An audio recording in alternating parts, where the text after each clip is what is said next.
Ça y est, c'est parti, c'est le matin, on a déchargé la moto et on part dans le désert. Salut, nous, c'est Julie et Quentin. Après avoir sillonné la côte atlantique espagnole et le Portugal pendant 2 mois, faisant des rencontres et des découvertes de lieux incroyables, il est temps d'attaquer la route retour vers la France pour de nouvelles aventures. Mais je vous laisse découvrir ça avec nous dans les prochaines vidéos. Après avoir squatté pendant 2 jours sur ce spot, qui est pas non plus incroyable, mais on était relativement seul. On avait de la 4G, donc ça nous a permis de se poser un peu, de travailler, de voir ce qu'on allait faire. On a longuement discuté et du coup on a pris la décision de quitter l'Algarve, quitter le Portugal et de tracer en Espagne. Donc là je pense qu'on va prendre direction Séville, peut-être avec 1 ou 2 arrêts en chemin, ça on n'a pas encore trop décidé. Mais en tout cas aujourd'hui on repart sur la route. Et on ne sait pas encore trop où on va, mais on va direction Séville. Allez, let's go.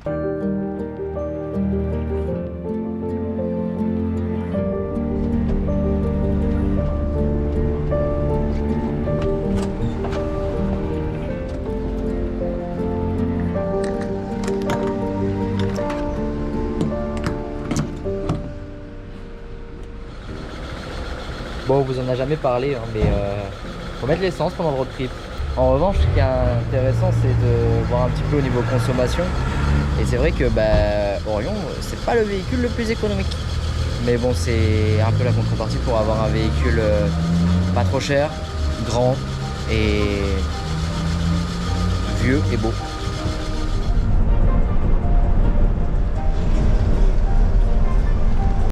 Ça y est, on a passé notre première vraie frontière. On a vu le premier panneau après 2 frontières traversées sans le savoir. Ça y est, on est de retour en Espagne, on est trop contents.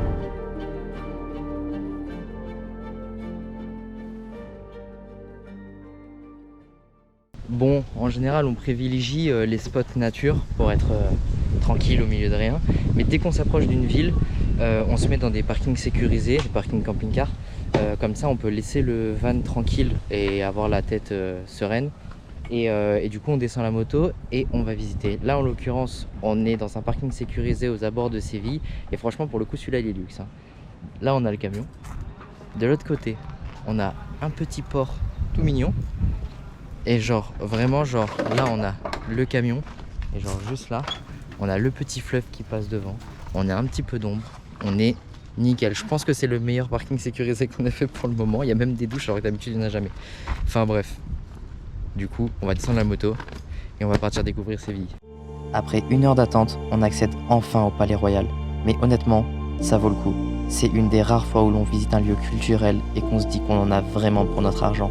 En effet, on est resté à errer dans le palais pendant des heures, à tel point qu'on n'a rien pu faire d'autre de la journée. Découvrir son architecture et son histoire était réellement intéressant.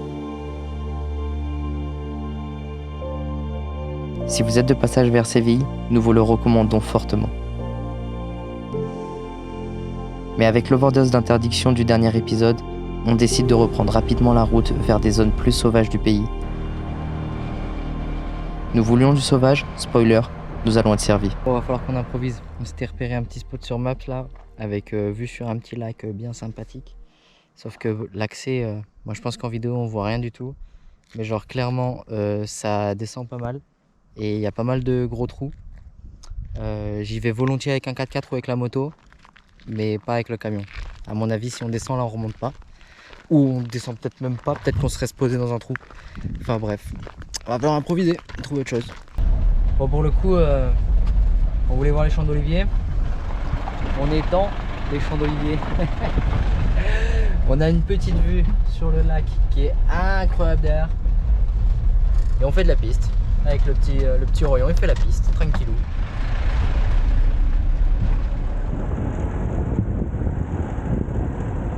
Franchement, le spot, il est incroyable. J'espère qu'on va continuer la piste et qu'on va pouvoir trouver un spot pour se poser et dormir là parce que franchement, c'est incroyable. Ça vaut le détour.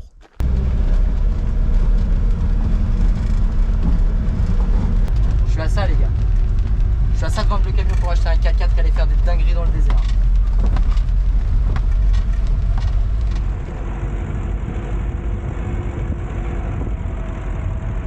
Bon, finalement, je crois qu'on a trouvé un spot encore mieux que celui qu'on avait repéré. On a pris une piste, on a roulé dans la piste pendant, je sais pas, peut-être au moins 40 minutes, 1 heure. Et au final, on est rentré dans un tout petit village. On est ressorti du village par une petite piste. Et là, on est sur les berges d'un espèce de petit lac. Je pense que c'est celui qu'on avait repéré à la base, mais par contre vraiment là on est sur la berge, on a les pieds dans l'eau, enfin les roues dans l'eau. C'est vraiment incroyable. Je sais pas si on a trop le droit de rester là en fait, mais on verra. Au pire on se fera virer. Hein. Bon, on vient de croiser une locale et on lui a demandé si ça craignait si on passait la nuit ici, genre parce que vraiment le spot il est complètement fou. Et je lui ai demandé déjà si on avait le droit de rouler ici. Elle a pas compris la question, tout simplement, genre en mode genre c'est normal, bah oui t'as le droit de rouler là, genre tout va bien. Et du coup on lui a demandé si on pouvait passer la nuit là, si les flics allaient pas nous déloger et tout. Et elle nous a dit à mon avis les flics ils ont autre chose à faire. Donc on va tenter le coup et j'espère qu'on se fera pas virer parce que franchement le spot il est complètement genre incroyable, j'ai hâte de voir ça demain. Bon, bah on s'est pas fait virer. Et c'est un réveil en claquettes chaussettes de qualité. Il y a juste un petit pêcheur là qui est en train de pêcher. On est tout seul, pas un bruit.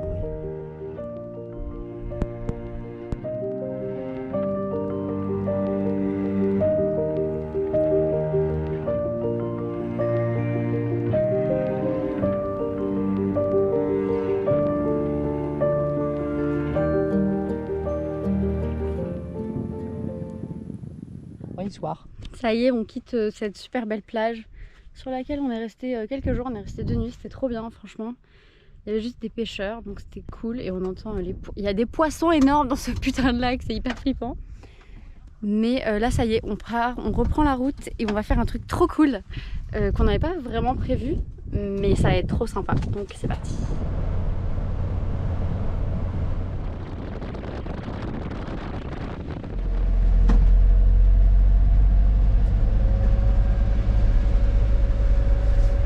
On arrive bientôt dans le désert là. On est dans une pente à 9% et le voyant de frein vient de s'allumer. Voilà, c'est une super journée. C'est bon, il s'est éteint? Ah, il s'est éteint, voilà. C'est la magie du voyant frein dans Orion. Ça faisait longtemps qu'ils nous avaient pas fait ça et quand on est dans des pentes comme ça, c'est pas hyper rassurant, on va dire. Mais normalement, c'est qu'un faux contact. Ouais, normalement, c'est un faux contact. On préfère croire cette version.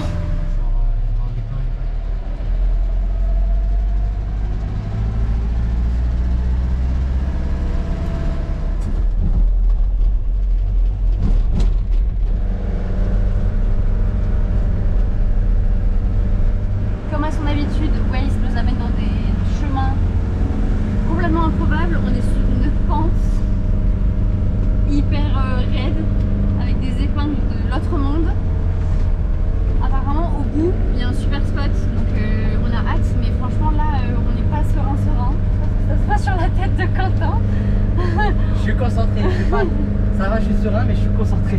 Faut pas mettre les roues à côté. Non, en vrai, on est quand même pas hyper serein. Genre, on fait genre, mais pas du tout en fait. Ah, mais ça va, coup sur la portière, la belle nuit quoi. C'est surtout que si on croise quelqu'un, bah, je sais pas, il y en a un qu'il faut qu'il. Enfin voilà, faut que quelqu'un est dans le fossé, lui ou nous, mais voilà, il n'y a pas de choix en fait. Ouais. Là c'est là où je suis deg de pas avoir filmé pendant qu'on monte parce que en vrai là on dirait pas, on arrivait par là on dirait pas, mais genre là-bas ça grimpe sa grand-mère. Jamais je pensais qu'on arrivait en haut, je pensais qu'on allait finir dans le fossé vraiment. Bah en fait c'était pas positif du tout là. Heureusement qu'on a croisé un local et qui nous a un peu rassurés quoi. Bon, ce fut une épreuve parce que en fait j'ai grave je suis pas grave serein, mais genre j'ai grave confiance dans les compétences de franchissement entre guillemets d'Orion. C'est qu'un 2 roues motrices, mais franchement pour le moment il m'a étonné. Partout où on allait, il est passé partout, dans le sable, dans la terre, dans le gravier, dans de la boue, il est passé partout. Moi le seul truc qui me fait chier, c'est qu'on a la moto derrière et j'ai pas envie que le support il fragilise et que je perde la moto parce qu'on l'a un peu maltraité. Donc note à moi-même, arrêtez de suivre les itinéraires Waze parce que Waze il raconte que de la merde. Mais mis à part de ça, après coup, franchement j'ai kiffé, en vrai j'avoue j'ai un peu kiffé quand même. Et ça donne vraiment envie de voyager avec un 4x4. En revanche, le spot sur lequel on vient de se poser, il est juste incroyable. On a Goraf juste en dessous et on a le désert qui se profile au loin. C'est juste fou. Je pense qu'on va passer tranquillement la soirée et la nuit ici. Et en fait, on est super bien placé parce que si on part par là-bas, on rentre dans le désert et on fait toute la boucle dans le désert et on revient par le chemin qui est genre juste derrière le van. On hésite juste à laisser le van là toute la journée de peur de se le faire fracturer. En même temps, ça a l'air assez tranquille, les gens ont l'air assez sympas par ici. C'est vraiment perdu, donc on va voir, on va réfléchir. Mais demain, en tout cas, on part dans le désert. Et on part dans le désert en moto, comme d'hab, parce que c'est bien plus cool avec la moto qu'avec le van.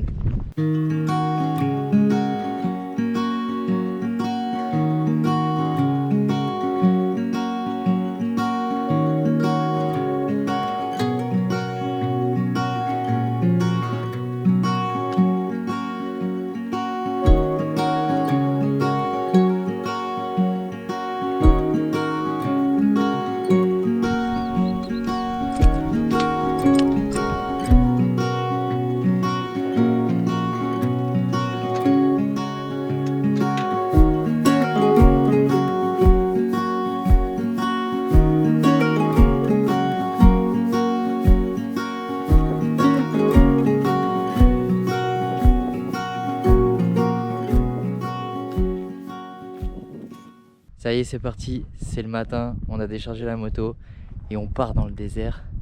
Et on n'a pas prévu de tracé, donc j'espère qu'on va pas se perdre.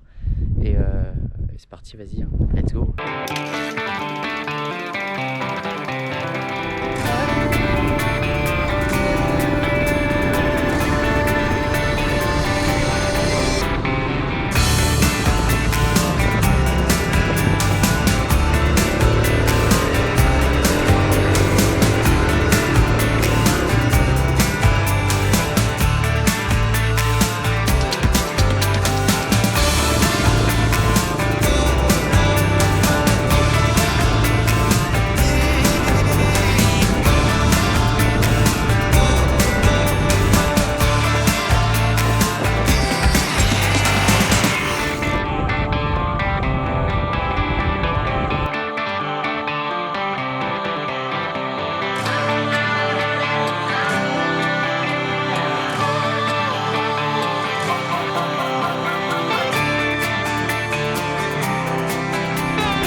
Bon, après quelques jours passés dans le désert, à sillonner les pistes, à découvrir des paysages tous plus incroyables les uns que les autres, il est temps pour nous de quitter notre petit spot et de quitter le désert de Gorafé parce que il faut qu'on charge en eau, on n'a plus d'eau.